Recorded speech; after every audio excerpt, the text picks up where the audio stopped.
They stepped down from the truck beds, skin burned dark by the desert sun, hair matted with dust and sweat, eyes dimmed by exhaustion and fear. The canvas covering had offered little protection from the relentless North African heat, and even less from the weight of uncertainty that pressed down on their shoulders like invisible chains. Lucia Ferretti stood among them, her nurse's instincts still alert despite the fog of fatigue. She watched as the camp gate swung open, revealing rows of tents and wooden structures that shimmered in the afternoon glare. The other women pressed closer together, seeking comfort in proximity, their whispered Italian prayers barely audible over the idling engines. They had heard the stories: prisoners taken by the enemy, stripped of dignity, subjected to humiliation and worse. War had a way of turning humans into animals, and they had no reason to expect mercy from those they had once fought against. Lucia's hands, which had once moved with steady precision over wounded flesh, now trembled as she clutched the thin fabric of her dusty uniform. But then something unexpected happened. As the gates opened wider, a scent drifted toward them on the hot breeze. Not the metallic tang of blood or the acrid smell of gunpowder they had grown accustomed to. This was different. Clean. Almost impossibly clean. The faint aroma of soap mingled with warm steam that seemed to rise from somewhere within the camp. A tall American officer stepped forward, his uniform crisp despite the heat. His face was weathered, but his eyes were steady, calm. He gestured toward a long building with windows that reflected the late afternoon light. He pointed, made a motion of washing, of water flowing. Then he said something in English that most of them couldn't understand, but the universal gesture was clear. Showers. Hot water. Shampoo. The women exchanged glances, confusion mixing with disbelief. Lucia felt her breath catch in her throat. Hot water? Shampoo? Things they hadn't been allowed to touch in months. Things that belonged to a life before the war, before the blood and the screaming and the endless sand. At first, the fear won. This had to be a trap, some cruel form of psychological torture designed to break them before the real punishment began. Why would their captors offer them such kindness? In war, kindness was a currency that had lost all value, replaced by bullets and brutality and the raw mathematics of survival. But the American officer didn't move away. He simply stood there, patient, his hand still extended toward the building. Behind him, other soldiers carried stacks of clean towels, bottles with colorful labels, bars of soap wrapped in paper. Lucia noticed one woman in particular, standing near the front of the group. Her name was Rosa, and she had been a teacher before the war took that life away from her. Rosa's voice came out as a hoarse whisper, thick with fear and exhaustion. It's a trick, isn't it? They want to see us stripped bare, vulnerable. They want to humiliate us. But even as Rosa spoke those words, something in her eyes betrayed a desperate hope. The hope that maybe, just maybe, the world hadn't completely lost its humanity. That somewhere in the machinery of war, there was still room for basic human decency. The American officer seemed to sense their hesitation. He stepped back, giving them space, and spoke again in English, his tone gentle, though most couldn't understand his words. They understood the tone. It carried no threat, no malice, just a simple invitation to wash away the grime of captivity. Slowly, hesitantly, the first woman stepped forward, then another. Then Lucia found her own feet moving, carrying her toward that building with its promise of hot water and soap, towards something that felt like a distant memory of civilization. As they crossed the threshold, the steam enveloped them completely. It was warm, almost uncomfortably so. After months of cold water, or no water at all, the smell of shampoo grew stronger, and in that moment, something inside Lucia's chest began to crack open. They had expected cruelty. They had prepared themselves for the worst that war could offer. But this unexpected tenderness in the middle of a desert prison camp, this was something none of them knew how to process. The water started to flow from the shower heads, and when it touched their sun-ravaged skin, when the warmth began to seep into their tired muscles, several women began to cry. Not from pain or fear, but from something far more complicated. Relief, gratitude, confusion. The overwhelming realization that the people they had been taught to see as enemies had just offered them back a piece of their humanity. Lucia stood under the stream, feeling each droplet wash away layers of dust and despair. She reached for the bottle of shampoo with shaking hands, squeezed out a portion that smelled impossibly clean. Like flowers she remembered from her grandmother's garden in Tuscany. As she worked it through her tangled hair, the scent transported her across thousands of miles and through the barriers of war, back to a time when the world made sense. In that moment, surrounded by steam and tears and the quiet sounds of women rediscovering what it meant to be clean, Lucia understood something profound. The war had tried to strip them of everything, to reduce them to nothing more than numbers and enemies and obstacles to be overcome. But this simple act, this offering of hot water and shampoo, was a declaration that they were still human beings worthy of basic dignity. Nobody could have predicted that this moment, suspended between the fear of captivity and the fragile hope of compassion, would become the turning point that redefined what humanity could mean even in the depths of war. That the scent of shampoo and the warmth of water would prove more powerful than all the propaganda and hatred that had brought them to this desert camp.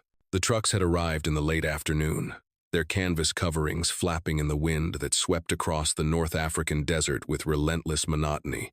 Sergeant Thomas Miller had watched their approach from the shade of the command tent, wiping sweat from his forehead with a handkerchief that was already damp and stained with dust. He had been expecting them. The radio transmission had come through 2 days prior. Female prisoners of war, Italian medical personnel captured after the collapse of their field hospital near Tripoli. 23 women, ranging from nurses to clerks, now his responsibility under the provisions of the Geneva Convention. Miller was 37 years old, a career soldier who had seen action in the First World War when he was barely old enough to shave. He had come back from that war with scars both visible and hidden, with a profound understanding of what combat could do to the human soul. When this new war had called him back to service, he had answered, but he had promised himself one thing. He would not let it turn him into a monster. The women who climbed down from those trucks looked like refugees from some medieval painting of hell. Their uniforms were torn and filthy, their faces hollow with exhaustion and fear. Miller could see them trying to stand straight, to maintain some semblance of military bearing, but their bodies betrayed them. They swayed on their feet, barely able to remain upright after the long journey across rough desert roads. Lucia was among the last to disembark. She moved with the careful precision of someone conserving every last reserve of energy. Her dark hair, once probably tied back in a neat bun appropriate for a medical professional, now hung in tangled strands across her face. But her eyes were sharp, alert, taking in every detail of the camp, cataloging potential threats and opportunities for survival. Miller noticed her particularly because of those eyes. Despite everything, despite the obvious exhaustion and fear, she still looked at the world with a kind of fierce intelligence that demanded respect. She wasn't broken, not yet. And if Miller had anything to say about it, she wouldn't be broken at all during her time in his camp. The other guards moved forward to process the prisoners, checking names against manifests, assigning tent numbers, going through the mechanical routine of turning human beings into administrative categories. Miller watched, feeling the familiar weight of responsibility settling onto his shoulders. These women were now under his protection, and he took that duty seriously. As the processing continued, Miller observed the dynamics among the prisoners. They clustered in small groups, seeking comfort in familiar faces and shared language. Lucia seemed to be someone the others looked to, not for orders exactly, but for reassurance. She moved among them, touching shoulders, murmuring words in Italian that Miller couldn't understand, but whose intent was clear. "We'll survive this. We'll get through it together." One woman in particular stayed close to Lucia. She was smaller, frailer looking, with red-rimmed eyes that suggested she had been crying recently. Miller would later learn her name was Rosa Martinelli, a schoolteacher from Milan who had volunteered for medical service when the war began. Rosa clung to Lucia's arm like a drowning person, holding onto driftwood. "They're going to kill us," Rosa whispered in Italian, not knowing that Miller had positioned himself close enough to hear. not knowing that he had learned enough Italian during his years stationed in Europe to catch the meaning, if not every word, or worse. "I've heard what happens to women prisoners." Lucia's response was firm, despite her own obvious fear. "We don't know that. We don't know anything yet. So we stay calm, we stay together, and we observe." Miller felt a surge of respect for this woman, who could maintain such composure under circumstances that would have broken many men he had served with. He made a mental note to ensure she received the same respect from his guards that her bearing demanded. The camp was not large by military standards. It had been established primarily to house prisoners awaiting transport to larger facilities in Algeria or Egypt, a temporary way station in the vast machinery of war. The structures were basic: rows of tents for sleeping, a communal latrine, a mess hall, and a few wooden buildings for administration and medical care. The entire compound was surrounded by barbed wire, more as a legal formality than a real deterrent in this landscape where escape would mean death by dehydration within days. As the women were led toward their assigned tents, Miller could feel the tension radiating from the group. They moved like people expecting ambush, their eyes darting to every shadow, every guard who passed by. The weight of their fear was almost palpable in the thick desert air. That evening, after the prisoners had been settled and fed a basic meal of bread and stew, Miller sat in his office reviewing the files that had accompanied them. Medical personnel, all of them. Lucia Ferretti, head nurse, age 32, 5 years of service with the Italian Army Medical Corps. Commendations for bravery under fire. Multiple notations about her refusal to discriminate in treating casualties, providing care to Allied prisoners as readily as Italian soldiers. Miller stared at that last notation for a long time. A nurse who had treated enemy wounded with the same care as her own countrymen, in a war that seemed designed to strip away every shred of human decency. Here was evidence that some people still held onto their principles, even when it would have been easier, safer, to let them go. He closed the file and looked out his window toward the tents where the women prisoners were now trying to sleep. Through the canvas walls, he could hear the low murmur of conversation, the occasional sob quickly stifled. Tomorrow, he would have to figure out how to manage this unusual situation. Female prisoners were rare in this theater of war, and the camp had no facilities specifically designed for them. But more than logistics, Miller was thinking about something deeper. These women had been his enemies just days ago, serving an army that had allied itself with fascism, that had brought untold suffering to countless people. By all rights, he should feel nothing but contempt for them. And yet, looking at those files, reading about their service and their sacrifices, he found he couldn't summon that contempt. They were soldiers, yes, but they were also nurses who had saved lives, teachers who had educated children, women who had been swept up in forces far beyond their control. The question that kept Miller awake that night was simple but profound. How do you maintain your humanity when the world around you seems determined to destroy it? The next morning brought new challenges and old prejudices bubbling to the surface. Several of Miller's men had made their opinions clear over breakfast in the mess hall, their voices carrying across the hot morning air as Miller approached. "Don't see why we should waste resources on them," said Corporal Jenkins, a stocky man from Oklahoma whose brother had been killed by Italian artillery in Tunisia. "They're the enemy. Give them a tent and some rations and call it a day." Private Wilson, younger and less hardened, looked uncertain. "But they're women, Corp. And nurses, I heard. Doesn't seem right to treat them rough. They're soldiers." Jenkins shot back. "Wore the uniform, served the fascists. Gender doesn't change that." Miller understood Jenkins's anger. The man had every reason to hate anyone wearing an Italian uniform, but Miller also understood that hatred, left unchecked, had a way of consuming everything it touched, turning good men into something they would later be ashamed of. "They're prisoners of war," Miller said, his voice cutting through the conversation with quiet authority, "which means they fall under the protection of the Geneva Convention. We will treat them with the basic dignity that international law requires and that our own honor demands." Jenkins wanted to argue. Miller could see it in the set of his jaw.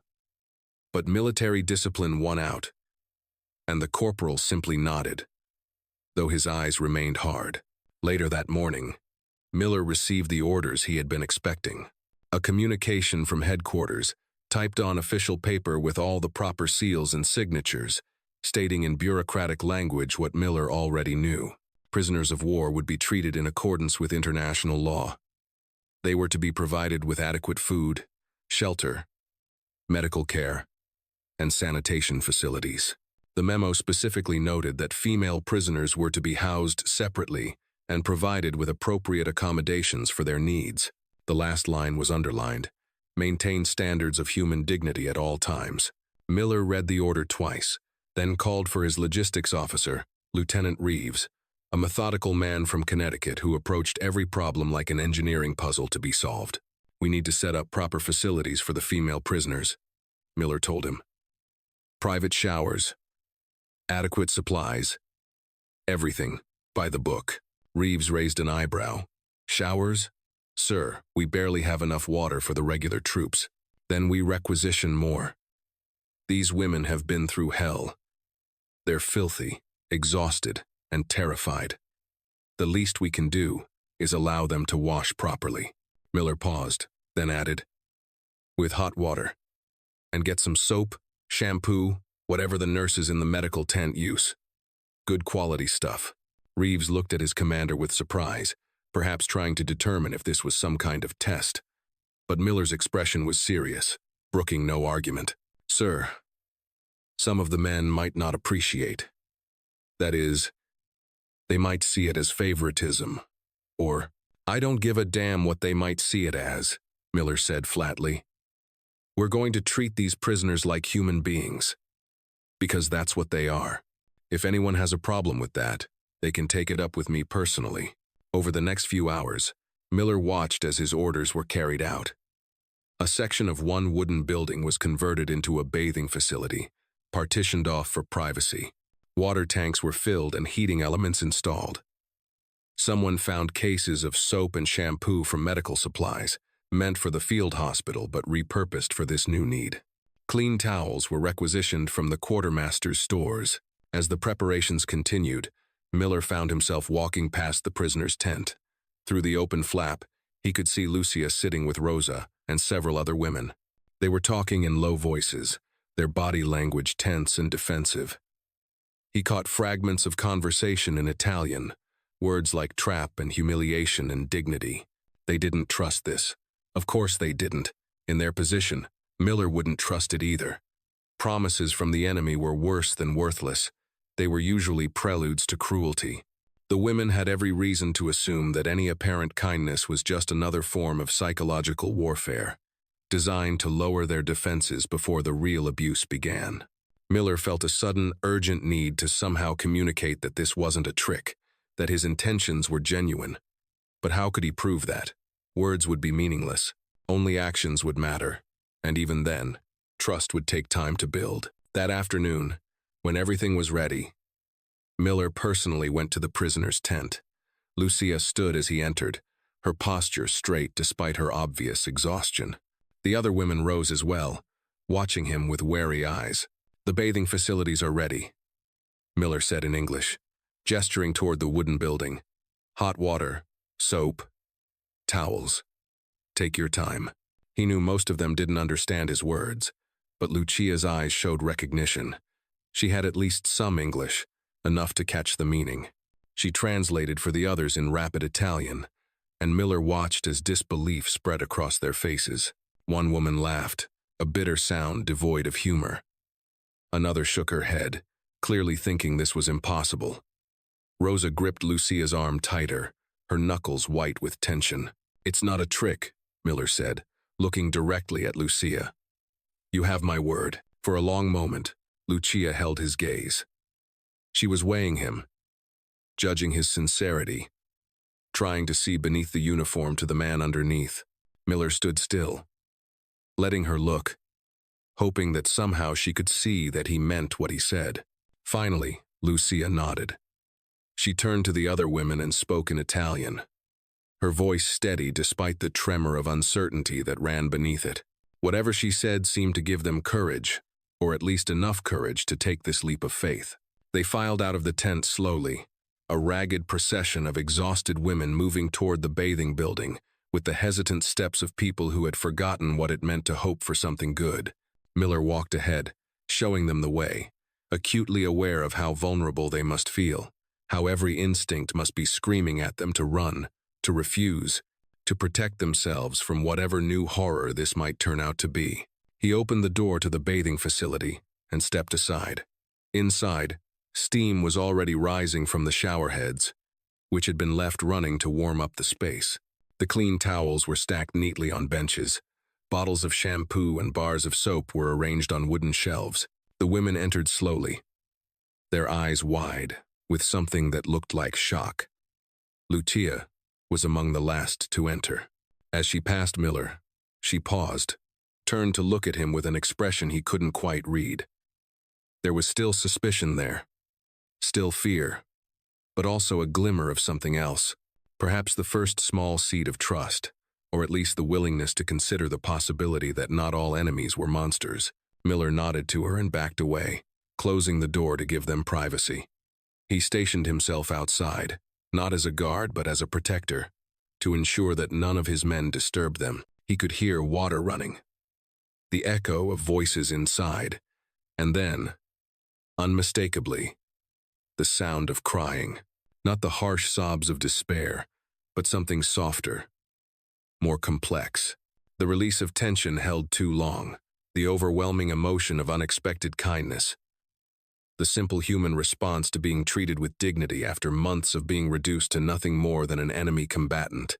Standing outside that door, listening to those sounds, Sergeant Thomas Miller felt something shift inside himself. This war had taken so much from so many people. It had turned cities into rubble and men into killers. But here, in this small act of providing hot water and shampoo to frightened women, there was a chance to reclaim something essential, a reminder that even in the machinery of war, human beings could still choose compassion over cruelty, dignity over degradation. Inside the shower room, Lucia stood under the stream of hot water and felt years of accumulated tension begin to dissolve. The water was hot, almost too hot at first, but her body adjusted quickly, welcoming the warmth like a long-lost friend. She reached for the bottle of shampoo with trembling hands, squeezed out a portion that smelled clean and fresh, impossibly civilized in this harsh desert landscape. As she worked the shampoo through her matted hair, the scent surrounded her completely. It smelled like spring flowers, like her grandmother's garden in Tuscany, like the life she had lived before the war consumed everything. The simple act of washing her hair became almost unbearably poignant, a bridge connecting her to the person she had been before she learned what burned flesh smelled like, before she held dying men in her arms and felt their last breaths against her face. Around her, the other women were having their own moments of release. Rosa stood under a nearby showerhead with her eyes closed, tears mixing with the water that streamed down her face. Another woman, Francesca, was scrubbing her skin so vigorously that Lucia worried she might hurt herself, as if trying to wash away not just the dirt but the entire experience of captivity and war. "I can't believe this is real," Rosa whispered in Italian, her voice barely audible over the sound of running water. "Why would they do this for us?" Lucia didn't have an answer. She had seen too much of war to believe in simple goodness anymore. Every act had a motive. Every kindness came with a price. And yet, the water running over her body was undeniably real, the smell of shampoo undeniably clean. If this was manipulation, it was the strangest form she had ever encountered. "Maybe," Lucia said slowly, choosing her words carefully, "maybe not everyone has lost their humanity." It was a dangerous thought to entertain. Hope was a luxury they couldn't afford, a weakness that could be exploited. But standing under that warm water, feeling almost human again for the first time in months, Lucia found it impossible not to hope, just a little, that the world might be more complicated than the binary of friend and enemy that war demanded. When they finally emerged from the bathing facility, wrapped in clean towels, their hair damp and smelling of shampoo, the late afternoon sun felt different somehow. Gentler, perhaps, or maybe they were simply more able to appreciate it now that the layers of grime had been washed away. Sergeant Miller was still there, standing at a respectful distance. He had kept his word about privacy, about dignity. No guards had been posted at the door to leer or make crude comments. No one had disturbed them. For 30 minutes, they had been allowed to simply be human beings, taking care of their basic needs, nothing more complicated than that. As Lucia passed him, walking back toward the prisoner's tent with her head held higher than it had been in weeks, she made a decision. In careful, halting English, she said, "Thank you." Miller looked surprised, as if he hadn't expected gratitude. He nodded, his expression unreadable behind his military bearing. "You're welcome, ma'am. Ma'am. Not prisoner. Not enemy. Not even just woman. Ma'am, a term of respect that acknowledged her humanity and dignity." Lucia felt something crack a little more inside her chest, some defensive wall she had built around her heart beginning to crumble. That night, in the tent she shared with the other prisoners, the atmosphere was different. The women talked more freely, their voices carrying a note of cautious optimism that hadn't been there before. They touched their clean hair, marveling at the simple pleasure of feeling fresh, of smelling like soap instead of sweat and fear.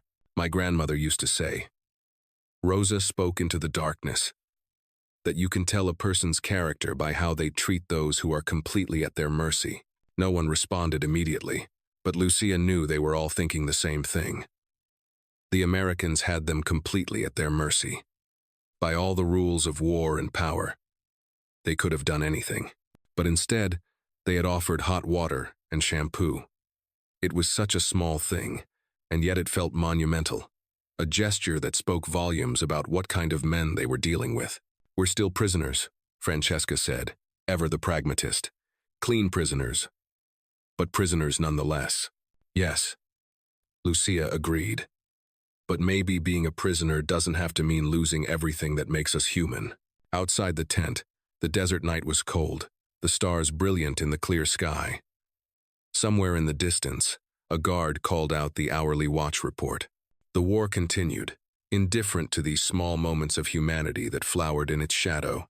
But inside that tent, 23 women slept more soundly than they had in months, their hair clean, their bodies free of accumulated filth, their spirits cautiously daring to believe that survival might not require the complete surrender of dignity. And in his office, Sergeant Thomas Miller sat awake, thinking about the woman who had thanked him in halting English, wondering why she seemed so familiar, trying to remember where he might have seen those steady, intelligent eyes before. The sound of American soldiers' voices rose in anger from the other side of the camp.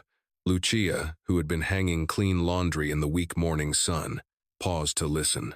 She couldn't understand most of the English, but the tone was unmistakable. Objection, resentment, the kind of anger that simmers just below the surface, waiting for an excuse to boil over. "Soft-hearted officer," she heard distinctly, the words clear enough for her limited English to catch. Then more she couldn't decipher. But the contempt in the voices needed no translation. She felt her stomach tighten with familiar guilt. Of course, some of the soldiers would resent the treatment the prisoners received.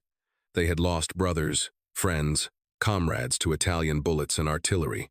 Why should they be expected to show kindness to the enemy? What right did she and the other prisoners have to expect anything beyond bare survival? Rosa approached, carrying an armful of clothes they had been allowed to wash. "What's happening?" "They're angry," Lucia said quietly. "About us. About how the sergeant treats us. Should we say something? Tell them we don't need. That we don't expect." "No." Lucia cut her off gently. "It would only make it worse. We stay quiet. We stay grateful, and we try not to cause any trouble." But the guilt gnawed at her through the rest of the day. That evening, as the sun began its descent toward the horizon, painting the desert in shades of gold and crimson, Lucia found herself standing near the fence, looking out at the vast emptiness beyond. The heat was finally breaking, giving way to the cold that would grip the desert through the night. Her mind drifted to the past, to a night that felt like a lifetime ago but was only 9 months previous. A field hospital in the hills north of Naples, shells falling close enough to shake dust from the ceiling, wounded men crying out in pain from every corner of the converted barn. She had been working on an Italian soldier, a boy really, barely 20 with a stomach wound that was beyond her ability to save. She held his hand and lied to him, told him he would be fine, that he would see his mother again. The lies came easier than the truth. Someone had called out that there were wounded outside, captured enemy soldiers who had been left by their retreating unit. The other nurses had looked at each other with exhaustion and a kind of grim calculation. They were overwhelmed already. Italian boys were dying for lack of supplies and time. Why should they spend their limited resources on the enemy? But Lucia had looked up from the dying boy whose hand she held and said, "Bring them in." There had been 3 Americans. One was already dead, beyond anyone's help.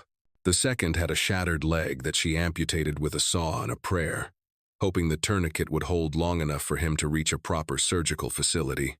The third had been a sergeant, his abdomen torn open by shrapnel, his life bleeding out onto the barn floor. She remembered his face now, remembered how his eyes had focused on her as she worked, how he had tried to speak but couldn't through the pain. She had operated on him for 3 hours, her hands steady even as the building shook from nearby explosions, extracting metal fragments piece by piece, suturing damaged organs with thread that was meant for canvas tents because they had run out of proper surgical supplies. He had lived. She had received a report 2 days later that the American prisoners had been successfully evacuated and were expected to survive. The boy she had been holding when they arrived, the Italian boy with the stomach wound, had died while she was saving the enemy sergeant. She had never told anyone about the guilt she felt over that, how she wondered if she had made the right choice, how she questioned whether her oath to save lives, regardless of nationality, was noble or simply naive. War forced impossible choices, and there was no way to know if the decisions you made were right or wrong, only that you had to live with them afterward. "Ma'am?" A voice behind her made Lucia turn. It was one of the American guards, young Private Wilson, the one who had defended them in the mess hall that first morning. "The sergeant wants to see you." In his office, Lucia's heart began to race. Had she done something wrong? Was this when the other shoe dropped? When the pretense of civility ended, and the real nature of captivity revealed itself? She followed Private Wilson across the camp, acutely aware of the stares from other soldiers. Some looked merely curious. Others, like Corporal Jenkins, glared with open hostility. She kept her eyes forward, her posture straight, trying to maintain dignity even as fear clawed at her insides. Miller's office was small and functional, furnished with a desk, 2 chairs, and a filing cabinet that looked like it had survived several wars. He stood as she entered, a gesture of respect that surprised her. "Please, sit," he said in English, gesturing to the chair across from his desk. Lucia sat, her hands folded in her lap, waiting for whatever was coming. Miller studied her for a long moment, his weathered face thoughtful. "Do you speak English?" he asked carefully. "A little," Lucia replied. I learned. Before war." Miller nodded. He seemed to be wrestling with something, searching for words. "Finally," he said. "November 1943. Field Hospital. North of Naples." Lucia felt her breath catch. Her mind raced, trying to understand how he could know about that specific night. "There was a sergeant," Miller continued. "American. Shrapnel wound to the abdomen. You operated on him. Saved his life." The world seemed to tilt slightly. Lucia stared at this man across the desk, this American sergeant who had shown her and her fellow prisoners unexpected kindness. And suddenly she saw past the desert tan, past the weathered lines and the military bearing, to the face of the man she had held together with stitches and determination 9 months ago. "That was you," she whispered, the words coming out in Italian before she could stop them. "Dio mio, that was you." Miller nodded slowly. "I didn't recognize you at first. You looked different then. Cleaner." He smiled slightly at his own dark humor. "But yesterday, when you thanked me in English, something about your voice, your eyes, it came back to me, and I checked your records." Lucia Ferretti, head nurse, stationed at the field hospital near Naples in November 43. They sat in silence for a moment, the weight of this revelation settling over both of them. The boundaries that war had drawn between them suddenly seemed absurd, meaningless. She had saved his life when he was her enemy. Now he was returning that humanity when she was his prisoner. I thought about that night a lot, Miller said quietly. You could have let me die. You were overwhelmed, low on supplies. I was the enemy, but you didn't. You worked on me like I was one of your own soldiers. You saved my life when you had every reason not to. It was my duty, Lucia said, finding her English words carefully. As nurse, as human. Duty, Miller repeated. Is that all it was? Lucia thought about the question. No, she admitted. It was more. It was choice. To choose to see person, not enemy. To choose humanity over hate. That's why I ordered the showers, Miller said. The hot water, the soap, the dignity, because you reminded me, that night in Naples, that we're all just people caught up in something bigger than ourselves. That the uniforms we wear don't change what we are underneath. He reached into his desk drawer and pulled out a small object wrapped in brown paper. He pushed it across the desk to her. What is this? Lucia asked. Open it. She unwrapped the paper carefully. Inside was a small mirror, the kind a soldier might carry in his field kit. The glass was cracked in one corner, but it was still functional. On the back, someone had engraved words in Italian. Con riconoscenza, with gratitude. I've been carrying that since Naples, Miller said. Waiting for a chance to give it to the nurse who saved me. Looks like fate finally gave me that chance. Even if it happened in the strangest possible way. Lucia held the mirror, her vision blurring with tears. This small object, this acknowledgement that her choice to save him had mattered, that it had been seen and valued, felt more precious than anything she owned. We were soldiers, she said softly, the English words coming more easily now. But we are still humans. Yes, Miller agreed. And if we can remember that, maybe we can get through this war without losing everything that makes us worth saving.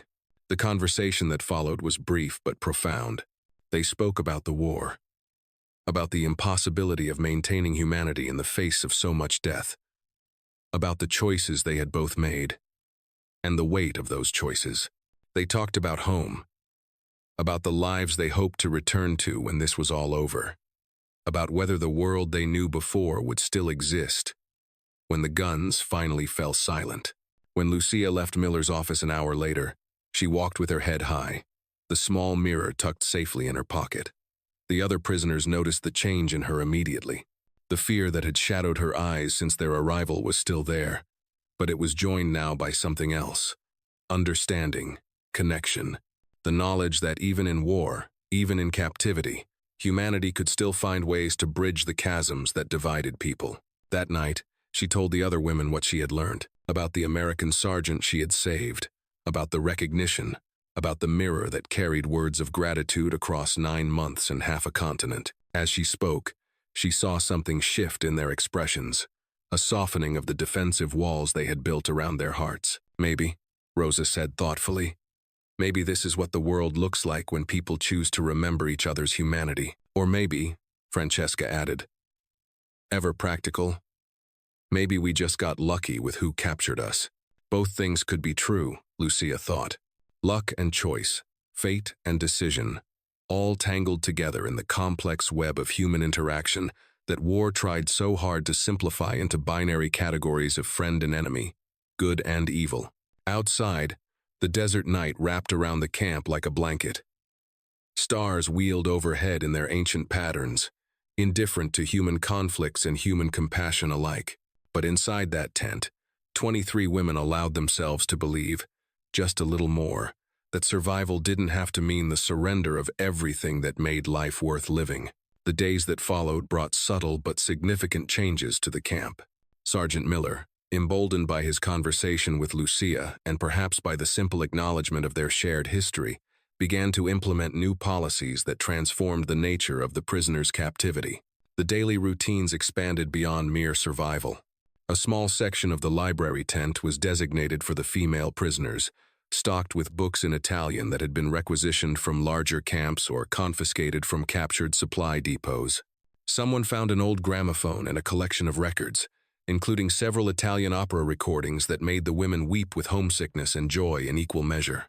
The food improved, not dramatically, but noticeably. Fresh vegetables appeared more regularly, and the portions increased. Miller argued with the quartermaster over every additional ration. But he argued persistently, citing regulations and international law and simple human decency until he wore the man down. Most significantly, Miller began allowing the Italian nurses to assist in the camp's medical facility. It started small, with Lucia helping to inventory supplies and organize the medicine cabinet. But soon the camp's overworked American medics were consulting with her on difficult cases, recognizing that her experience and skill transcended national boundaries. Rosa, with her background as a teacher, was allowed to conduct informal classes for some of the younger prisoners who wanted to improve their English. The classes became popular with some of the American soldiers, too, who were curious about Italian language and culture. These small gatherings, where soldiers and prisoners mixed freely within carefully maintained boundaries of propriety, became islands of normalcy in the sea of war. Not everyone approved of these changes. Corporal Jenkins and a handful of other soldiers watched the developing camaraderie with dark suspicion, muttering about traitors and sympathizers. One evening, a group of them confronted Miller directly as he walked between tents. "This ain't right, Sergeant," Jenkins said, his Oklahoma drawl thick with disapproval. "These people killed Americans. They don't deserve to be treated like guests at a hotel." Miller stopped, turned to face the group. His voice, when he spoke, was quiet but carried an edge of steel. "These people are prisoners of war under the protection of international law. We will treat them accordingly. Laws didn't stop them from—" "I don't care," Miller cut him off. "I don't care what they did or didn't do before they became our prisoners. What I care about is what we do now, because that's what we'll have to live with when this war is over. That's what we'll see in the mirror for the rest of our lives." He paused, letting his words sink in. "You think I don't know what the Italians did? You think I don't remember every American who died because of them? But here's the thing, Corporal. We don't honor those deaths by becoming the kind of men who abuse prisoners. We honor them by being better, by proving that we fight for something worth preserving." Jenkins wanted to argue. Miller could see it in his face, in the set of his shoulders. But the sergeant's words had struck something deeper than anger, had touched on the complicated truth that all of them carried, that war demanded they become something less than human, but their survival as individuals depended on resisting that demand. The tension broke slowly. Jenkins nodded, the gesture grudging but real. "Yes, sir." As the men dispersed, Miller felt the weight of leadership settle more heavily on his shoulders. He was walking a fine line, trying to maintain discipline while advocating for compassion, trying to hold together a military unit while allowing space for humanity. It was exhausting, and he knew that one wrong step could undermine everything he was trying to build. But then he would see Lucia in the medical tent, her hands moving with confident precision as she sutured a wound or changed a dressing. And he would remember why this mattered. She had chosen to see him as a human being when he was her enemy. The least he could do was return that choice. One afternoon, as Lucia worked in the medical tent treating a soldier's infected foot, she heard singing from outside. The voices were Italian, multiple women harmonizing on a song that she recognized from her childhood. Bella Ciao, the partisan song that had become an anthem of resistance and hope. She paused in her work, listening to the voices rise and fall. The soldier whose foot she was treating looked uncomfortable, unsure how to react to enemy soldiers singing what was essentially a war song within the confines of an American camp. "It's about freedom," Lucia explained in her careful English, seeing his discomfort. "About fighting for what is right, about hoping for a better world." The soldier thought about this. "My grandmother was Italian," he said finally, "from Sicily. She used to sing songs like that when I was little." "Then you understand," Lucia said. "Music is, how do you say, universal?" "Universal," the soldier confirmed. "Yeah, I guess it is." Later that day, Miller found Lucia standing near the fence again, looking out at the desert. The sun was setting, turning the sky into a riot of colors that seemed too beautiful for a world at war. "They're talking about transferring you all to a larger camp," Miller said without preamble. "In Algeria. Within the month. Probably." Lucia absorbed this news silently. Part of her was relieved. A larger camp would mean more resources, possibly better conditions, maybe even news about when the war might end and when she might go home. But another part felt something like sadness at the thought of leaving this place where, against all odds, she had found unexpected humanity. "You have given us more than duty required," she said. I think you give us hope," Miller smiled, the expression transforming his weathered face. "You gave me hope first. Back in Naples, when you chose to save an enemy's life, you reminded me that there was still something worth fighting for beyond just victory." "What happens after war?" Lucia asked. "Do we become enemies again?" "I don't know," Miller admitted. "But I hope not. I hope we remember these moments, these choices we made, to see each other as humans first, and soldiers second. I hope that means something when the shooting stops." They stood together in comfortable silence, watching the sun disappear below the horizon. In the growing darkness, the camp lights began to flicker on, small circles of illumination against the vast emptiness of the desert night. "There's a package on your bunk," Miller said as he turned to leave. "A gift from the men in the medical corps." Lucia found the package that evening, wrapped carefully in brown paper. Inside was a bottle of shampoo, the same kind she had used that first day when the world had shifted on its axis. With it was a note, written in several different hands, signed by all the medics who had worked alongside her. "For your next shower in freedom. Thank you for reminding us what it means to be healers." She held the bottle and the note and cried, not from sadness, but from the overwhelming complexity of gratitude and hope and loss all tangled together. Around her, the other women gathered close, reading the note over her shoulder, marveling at this evidence that enemies could become something more when they chose to see each other clearly. That night, as the camp settled into sleep, Lucia lay in her bunk and thought about the impossible journey that had brought her here. From the hills of Tuscany to the battlefields of North Africa, from treating wounded soldiers in a bombed-out barn to being treated with dignity as a prisoner of war. The path had been twisted and painful and marked by loss at every turn. But there had been moments of light, too. Moments like the one in Naples when she chose to save a dying man regardless of his uniform. Moments like the first shower in this camp, when hot water and shampoo had seemed like miracles. Moments like tonight, holding a bottle of shampoo and a note that proved kindness could survive even in the machinery of war. The future remained uncertain. The war ground on, consuming lives and resources and hope with indifferent efficiency. But Lucia had learned something crucial in these weeks of captivity. That human dignity was not something that could be permanently taken away, only temporarily obscured. That compassion was a choice available even in the darkest circumstances. That the simple act of treating someone with respect could echo far beyond its moment, creating ripples that might eventually help heal the wounds that war inflicted. She drifted toward sleep with the bottle of shampoo clutched in her hands, a talisman against despair, a promise that freedom would come and that, when it did, she would carry these lessons with her.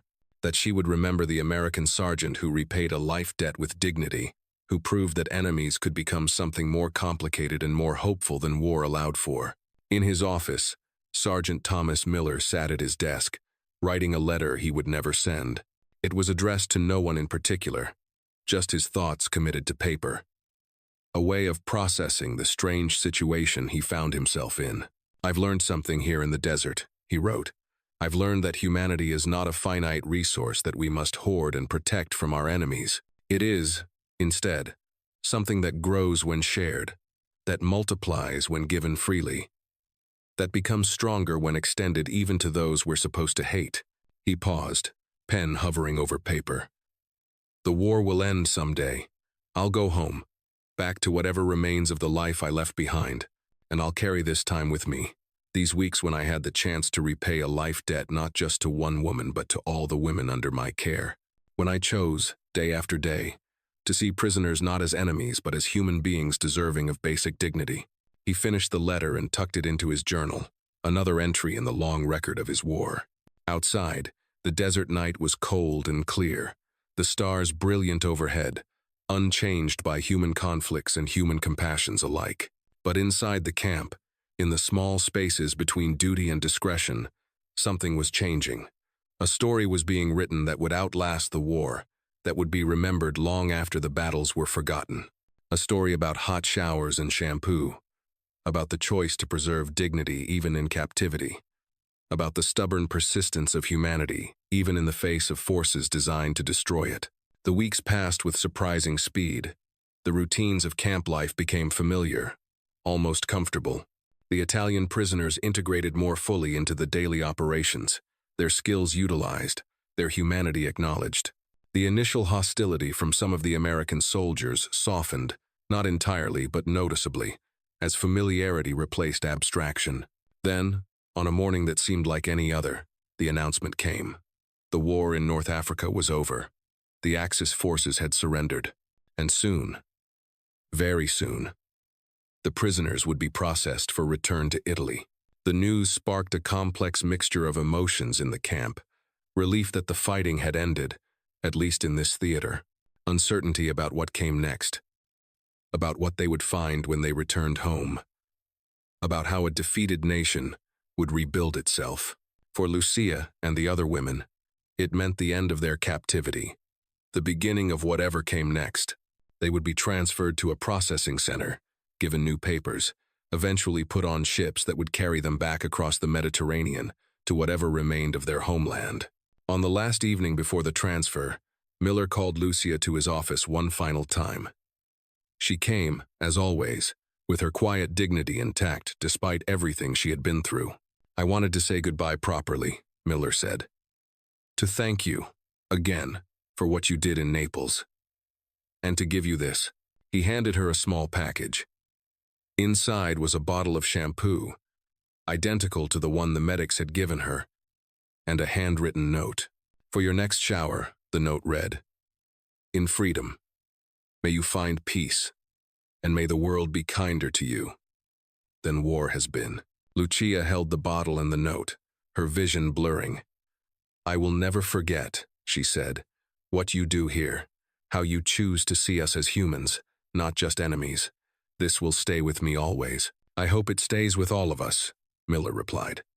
"I hope we remember that the choice to be human, to be compassionate, that's a choice we can make even in impossible circumstances, especially in impossible circumstances." They shook hands, a gesture that transcended nationality and military rank, a simple acknowledgement of shared humanity.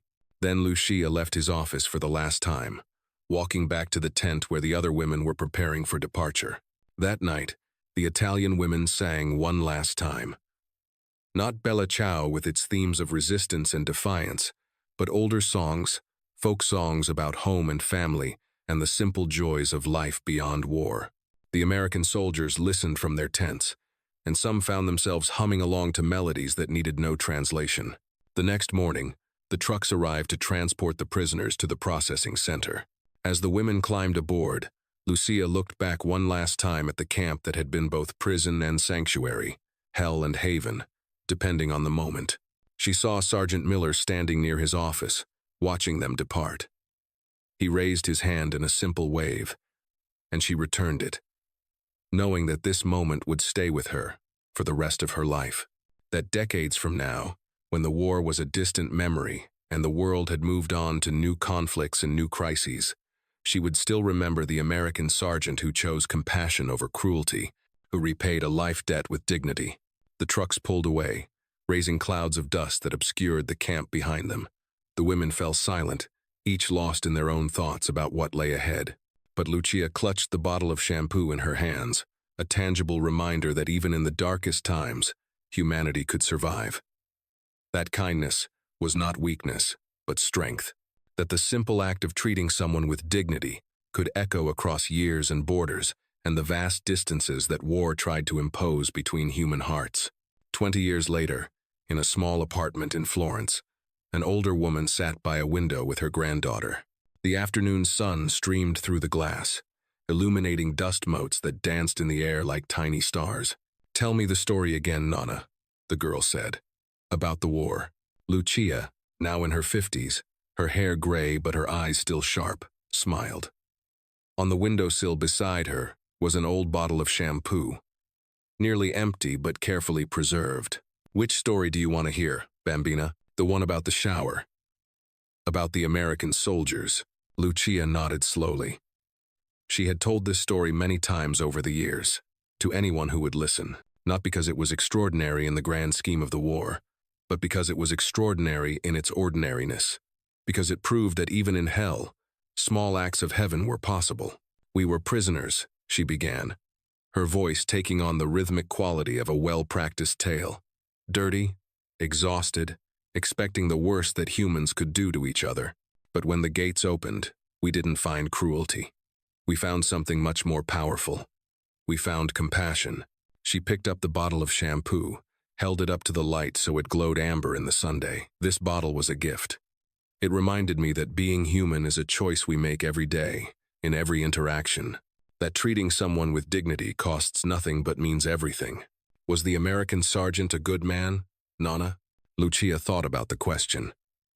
He was a man who chose to be good, even when it would have been easier to be cruel. That's more important, I think. Anyone can be good when it costs them nothing. But Sergeant Miller chose humanity when it was difficult. When some of his men criticized him for it. When hatred would have been so much simpler. She looked out the window at the streets of Florence, at the city that had been rebuilt after the war, at the life that had continued despite everything. The world tries to make us forget our humanity. War, hatred, fear. They all want us to see each other as categories instead of individuals. But that day, in that shower, with hot water and shampoo that smelled like flowers, I remembered that I was still human, still worthy of dignity, still connected to every other person on this planet by threads stronger than nationality or ideology. Do you ever think about him? The granddaughter asked. The American? All the time, Lucia admitted. I wonder if he made it through the rest of the war. I wonder if he went home, if he found peace, if he remembered those weeks in the desert camp the way I do. What she didn't tell her granddaughter was about the letters. How she had tried, after the war, to find Sergeant Thomas Miller. How she had written to the American military, to veterans organizations, to anyone who might be able to help her track down the man who had returned her humanity when she had thought it lost forever. The responses had been frustrating. Records were incomplete. Many soldiers had returned home and wanted nothing more than to forget the war. Addresses changed, and people moved on. She never found him, never knew if he survived or what became of him after North Africa. But in her drawer, carefully preserved alongside important documents and treasured photographs, was a single letter. It had arrived 15 years after the war ended, forwarded through several military channels before finding its way to her in Florence. The envelope was yellowed with age and handling, but the words inside were clear, written in a steady hand. Dear Nurse Ferretti, I hope this letter finds you well and living in the peace you deserve.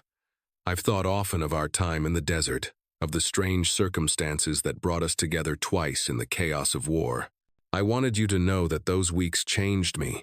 They reminded me why we fight, what we fight for, not just territory or ideology, but for the preservation of our fundamental humanity. I made it through the war.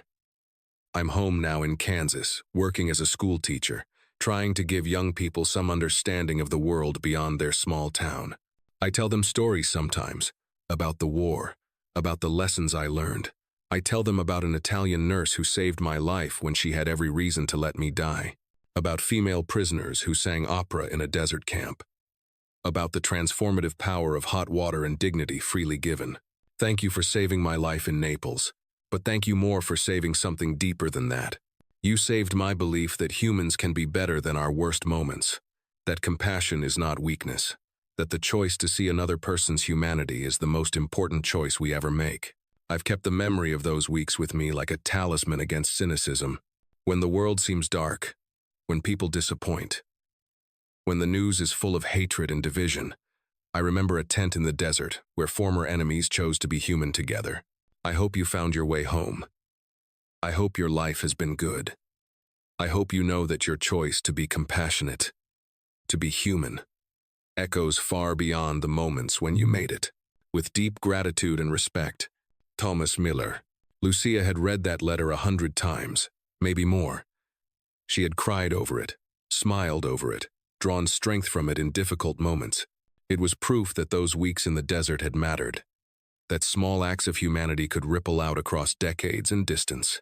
Now, sitting with her granddaughter in the late afternoon light, Lucia felt the weight of memory settle over her like a familiar blanket. The war had taken so much from so many people, but it had also, in its strange way, revealed fundamental truths about human nature. That cruelty was easy, but compassion was powerful. That hatred came naturally, but love had to be chosen, again and again. In small moments that accumulated into lives and legacies. Remember this, Bambina, she said to her granddaughter. The world will test you. It will try to make you hard, cynical, willing to see others as less than human. But you must resist.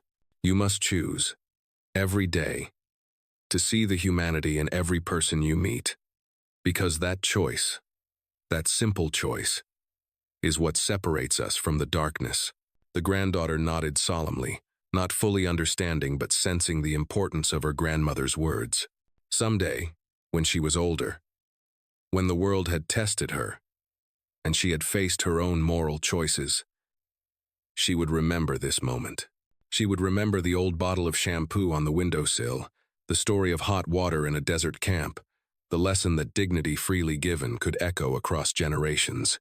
As the sun moved lower in the sky, casting long shadows across Florence, Lucia closed her eyes and remembered.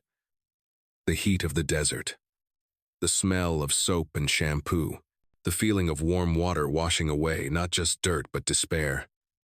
The moment when enemies became something more complicated and more human than war allowed for. She remembered Sergeant Miller's face as he handed her that first bottle of shampoo, the note that came with it, the words that had sustained her through decades. For your next shower in freedom. She had taken many showers since then, in freedom and in peace.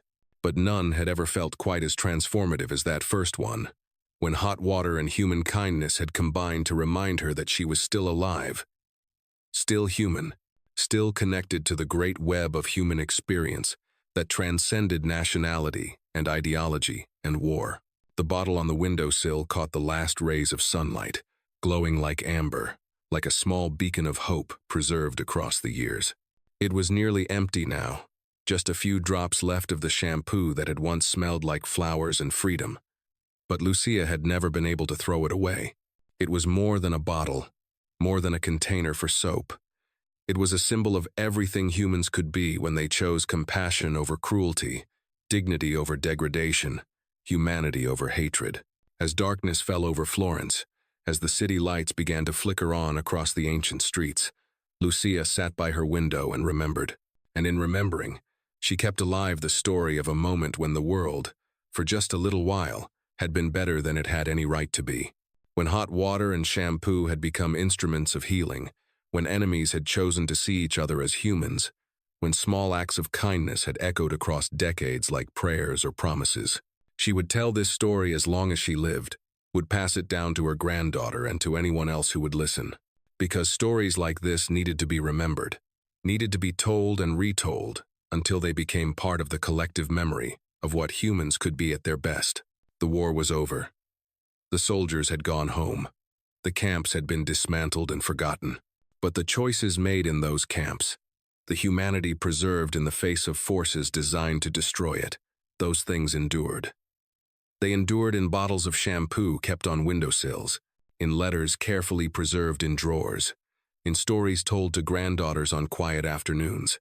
They endured in the memory of what it meant to be human, and in the eternal hope that humans, given the choice, would choose compassion over cruelty, dignity over degradation, love over hatred, again and again and again, in small moments that accumulated into something larger than any individual life, into the collective story of a species still learning, still striving, still hoping to be better than its worst moments.